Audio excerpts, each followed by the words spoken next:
In this section, we will briefly explore all the DML statements. Knowing the basics of all the DML statements will prepare us for subsequent lessons that concentrate more on each of these statements. As we saw earlier, DMLs are used to work with just the data. They cannot alter the structure of an object. When users create objects under them, then they become the owners of their objects. By default, they will have all the DML privileges on their objects.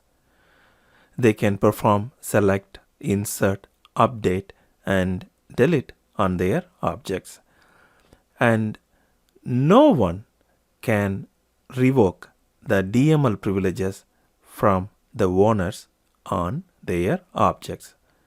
If other users need access on these objects, then they need to have the appropriate DML privileges granted to them either by the owners or by the DBAs or by the users who have been authorized to grant such privileges.